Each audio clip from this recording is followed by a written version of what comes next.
l'ADIR et RFO, avec le concours de l'Europe, l'État et la région, vous présentent les nouveaux défis.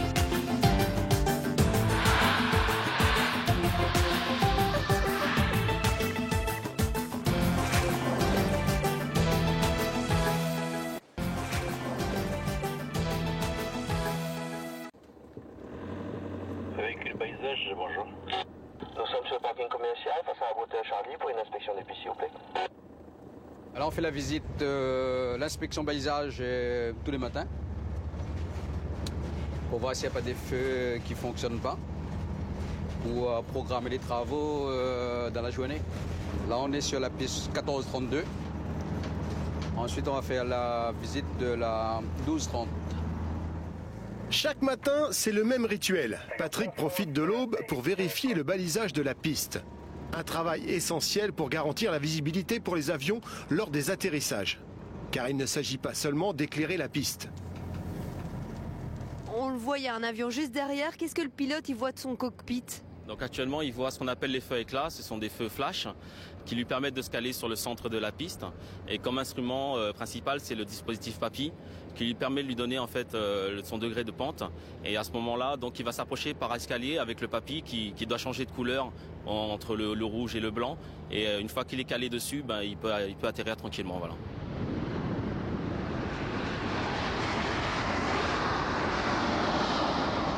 Axima pour PCE Axima. Aérostral 274 est prévu à 12h30 et pour le parking 6h30, nous sommes au PCE, au poste de coordination et d'exploitation. C'est un peu le centre nerveux de l'aéroport. Éléonore travaille ici depuis de nombreuses années. Elle a un rôle essentiel. C'est elle qui va gérer l'arrivée et le départ des avions, qu'ils soient à l'heure ou en retard. Avant qu'un avion n'arrive, on lui attribue un parking avion, un parking.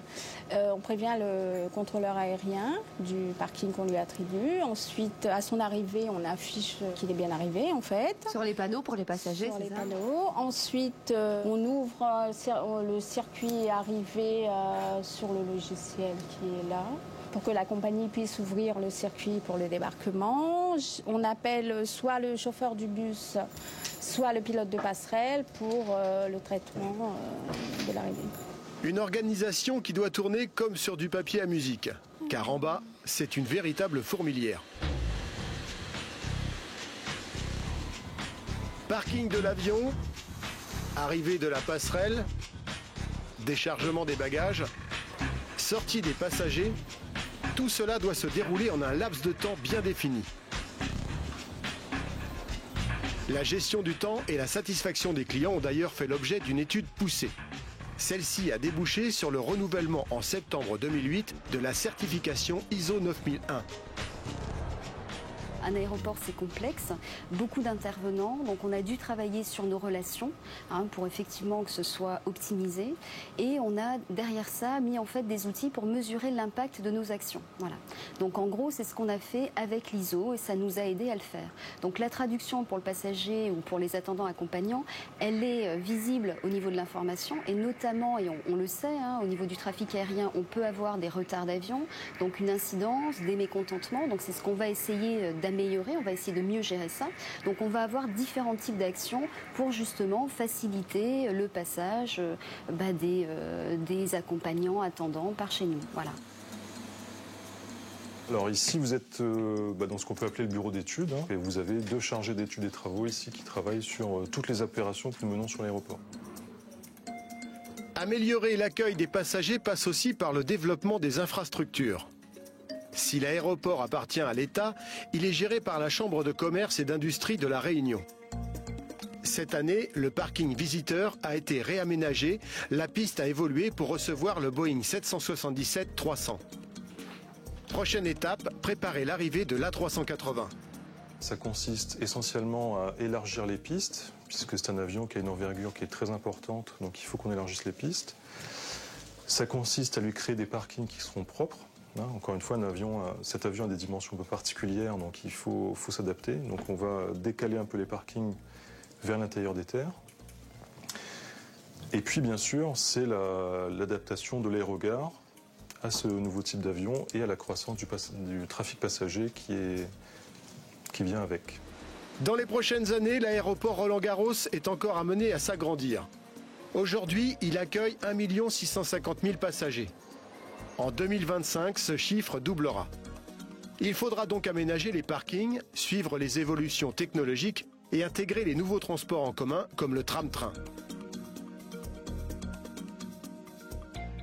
Nous avons, dans le cadre de notre contrat de concession, l'obligation de construire une réflexion par anticipation sur les évolutions. Et là, bien évidemment, nous nous appuyons sur l'évolution de trafic, nous nous appuyons sur les demandes des opérateurs. Et en fonction de tous ces éléments, eh bien, nous construisons une réflexion de façon à pouvoir mettre en perspective l'aéroport demain. Cette réflexion a eu lieu et on a sorti un document en décembre 2008 qu'on appelle le plan de composition générale qui met l'aéroport en perspective à 2025.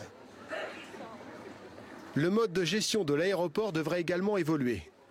Comme les autres grandes plateformes régionales, Roland-Garros sera dans les prochaines années géré par une société aéroportuaire.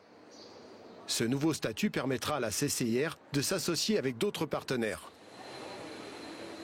La Chambre de commerce va s'associer avec la région Réunion, qui a en charge le développement de la Réunion, qui a en charge la coopération régionale, la CINOR certainement, et puis l'État, qui restera toujours majoritaire dans cette société aéroportuaire.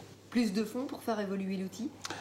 Plus de partenariats, plus de dialogue, une gestion collective, mais la Chambre de commerce continuera à piloter l'outil, mais avec des partenaires qui seront dans un capital, et l'État restera celui qui veille à l'utilité publique de cet aéroport. Ce nouveau statut permettra également à la CCIR d'augmenter la durée de son contrat de concession. Il sera signé pour 30 ans et non plus pour 4. Cela permettra de lisser les investissements et surtout d'avoir une vision à très long terme de l'évolution possible de l'outil.